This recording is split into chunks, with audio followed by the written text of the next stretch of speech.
Before Jesus selected the apostles, he went to pray. It was so serious that it was an all-night prayer. After he prayed, he came back and selected the 12. And there was one Judah there. You need divine guidance in selecting people. This person is a leader and has invested a lot in some of their followers and some people serving them, but they keep getting betrayed. People leave them without completing projects, and he doesn't know how to manage himself, having to deal with the hurt and start all over raising another person. So he's struggling with that particular issue. So a new person comes into his life and doesn't want to invest as much as he did with the last person who just left. So he's seeking guidance to say, how do you manage, people leaving you, hurting you, and then still continuing the good work? Well, the first thing to do is to pray that God will send to you individuals he has ordained for you. Before Jesus selected the apostles, yes, sir, he went to pray. Yes. It was so serious that it was an all-night prayer. Luke chapter 6, verses 12 down to 14 or 15. Because dealing with human beings, you see the face, you don't know the heart. Different intentions, but which are not usually expressed on the face. Yes, sir. In my little exposure, as much as you need divine guidance more in selecting people than any other area. After he prayed, he came back and selected the 12. And there was one Judah there. Even after all night prayer. After the prayer. So, but the good thing is this. We all have experienced such before. One day the Lord told me, after I suffered disappointment for one person, he said, I didn't send you to one person.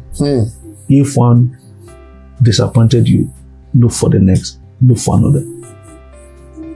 Wow. Don't expect it, but prepare for it. Have faith in all who come your way, but create allowance for those who may disappoint you. If you are matured, you will realize that even the bad persons who disappointed you have taught you a lesson. Very true, sir. So at the end of the day, you are not an absolute loser. Those who disappointed you have been used to teach you lessons, yes, sir, on how to improve on your leadership processes. Yes, sir. I also figure out that when you have such situation, you should also examine yourself. Is there something you are doing wrong that perhaps is driving people away from you?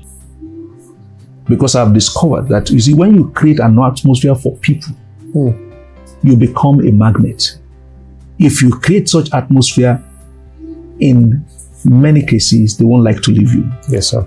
So we also need to examine ourselves. What did I do that made this person behave the way he behaved? We like to learn lessons, yes, sir, from it and move forward. But there should never be a moment where you feel so discouraged that you stop raising others. Never a time. Because yes, the testimonial of a leader is that he is raising more leaders. Yes, sir. We can also learn from the example of Jesus. He had people from different backgrounds. Sometimes extreme ends. Think of Peter. Peter was prompt to act. And sometimes his promptness even lead him into trouble. He was like an horse. Yes, sir. Thomas was so slow, like a mule. And so Jesus had to work on them differently. And that's what we need to do. We need to help people, bring them up, put in the best we can into them. But a word of caution, if you early discover that someone will be problematic to you, look for a way of jettisoning. Yes, sir. That caution is important because I don't want anyone to be misguided by what I've said about your generosity. Yes, sir. So you will not be taken advantage of. Yes, sir. If you are in the spirit, you quickly know who may cause you trouble, and all you do is look for a wise way to excuse him so that you will not waste your investment on such individuals. Wow. That's what I think will be of help.